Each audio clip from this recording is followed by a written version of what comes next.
Rick says, another, oh God, another leftist attack on an ICE building. Thoughts? Oh my God, you guys. Oh my God. Guys.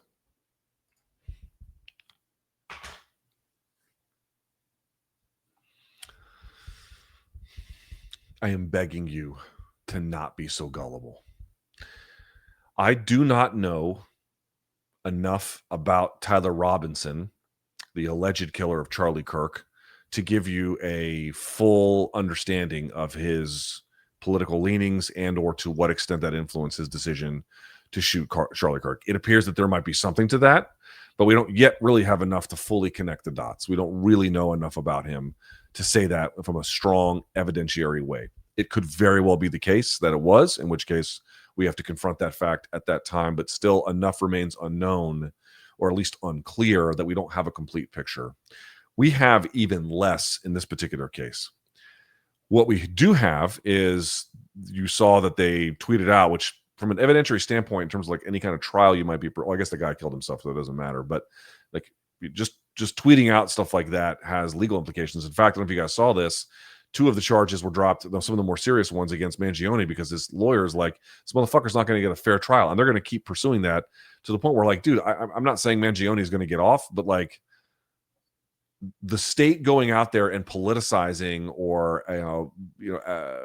acting in some kind of self-aggrandizing way to boast about their law enforcement exploits, this has consequences down the line such that the person has to face a judge in a court of law. Okay, what I'm trying to make is they tweeted out it says anti-fucking ICE or anti-ICE on it. Like, I'm not sure what that means. I mean, it doesn't seem like it's pro-ICE. That's true. And it's true that he shot one detainee and then 2 others. Well, he killed one detainee and shot 2 others. However, some of the descriptions about the shooting was that it was indiscriminate into a van, and therefore, like, maybe he thought he was trying to hit ICE agents and instead he just hit detainees. Again, that remains unclear as well.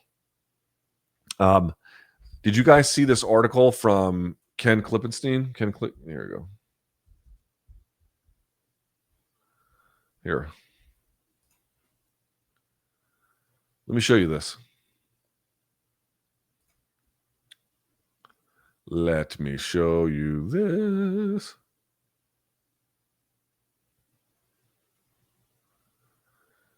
Where is this fucking... Hold on. Let me show you this, because this is an important point to be... Here. Okay. All right. Okay. Take a look at this. This dude, Ken Klippenstein, I'm not sure how he pronounces his last name, talked to the ICE shooters' friends, right? And here's what they come up with. Like, you can read this article for yourself. Just go to kenklippenstein.com. It's the top story. And in this story, what he discovers is that this dude was apparently something of an edgelord. Like, he loved really like out there jokes, to the point that he was such an edgelord to his friends in person, telling racist jokes and shit like that, misogynistic jokes, that they actually began to like pull away from him in real life. And in fact, that caused him to go further and further down the rabbit hole. He was active on 4chan. Now, boys and girls, again, I do not know what his politics are. I genuinely do not know. And it could very well be that this guy just had some kind of axe to grind, and some kind of traditionally understanding, the worldview of a liberal worldview. However, I know a lot of liberals, and I don't know any of them to be on 4chan. I know a lot of liberals. How many of them are telling racist and misogynistic jokes to the point that their friends consider them an edgelord, and that they also spend time on 4chan? Does that sound like someone? I mean, you guys, I'm betting, Rick, I'm betting you don't really know any left-wing people. Rick, I'm telling you, I know a bunch. None of them are on 4chan. Now, here's the other part to consider. He might have just had a confused medley of views. Maybe he was left-wing in certain ways. Maybe he just loved doing edgelord shit on the other side, and he had this hodgepodge identity. Or maybe he was traditionally leftist And we don't really know. Maybe he was a fucking member of his local Antifa chapter. Who the fuck knows? We don't have any of this information. But what we do have is at best a confused picture and not one at the present moment that allows you to make any kind of broad declarations about what the political motivations were or weren't, especially if his friends are telling you he was so fucking edgelordy they couldn't take him in person anymore. They just had to withdraw, and he went down a rabbit hole. In fact, if there is any connection between this and Tyler Robinson, that fucking neo-Nazi kid who on the same day that Robinson allegedly killed Charlie Kirk had that shooting in Colorado, among a variety. I mean, even that other one, the crazed lunatic who shot up the Catholic school, all of them. I mean, I guess one was trans, but essentially white men, who were in these weird ass online spaces where you have a painful degree of like detached ironic humor, meme culture within meme culture within meme culture, and to the point where nothing is real anymore. They get deeply radical. I think he probably had mental problems. I don't know that. I'm making a guess. But in other cases, it's pretty clear that some of them had mental problems, or real mental problems. And so this idea that like what they are is these are people that watch Sam Cedar on the Majority Report, and the rhetoric just turns them into crazed lunatics.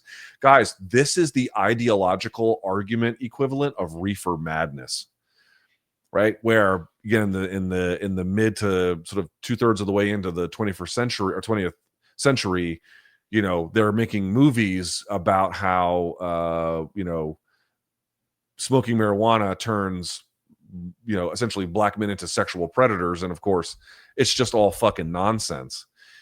What we have to do is do two things. One, or three things. One, we simply don't have enough evidence about, in a court of law, if you introduced this would this be, if he was still alive, would this be evidence to convict in the sense of like, oh, we know you are a leftist? Like, no, it would not be. We have absolutely not nearly enough evidence to conclude that, and we don't. I'm not telling you anything we don't have enough evidence. It's number one. Number two,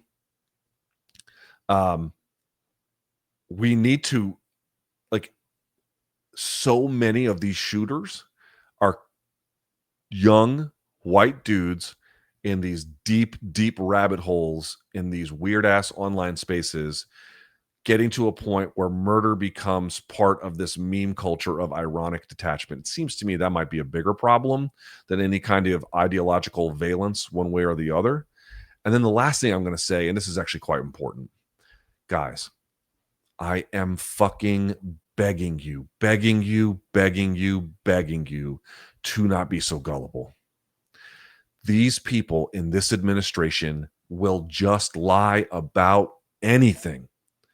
They'll just lie about anything. And I know this.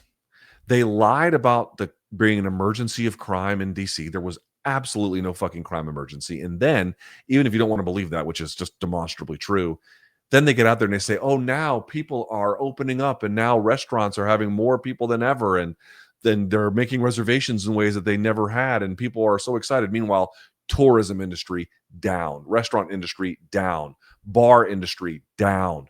Everything is down because the militarized nature of what they've done is, of course, hurting commercial business.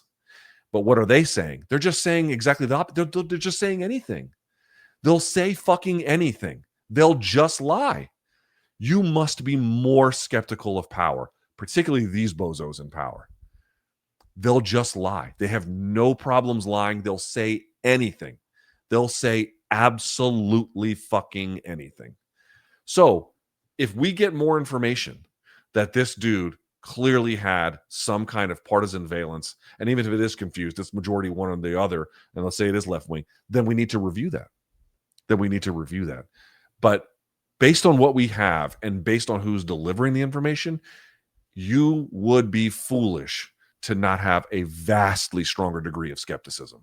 And I'm not going to go down this rabbit hole until I have some kind of an evidentiary bridge to walk.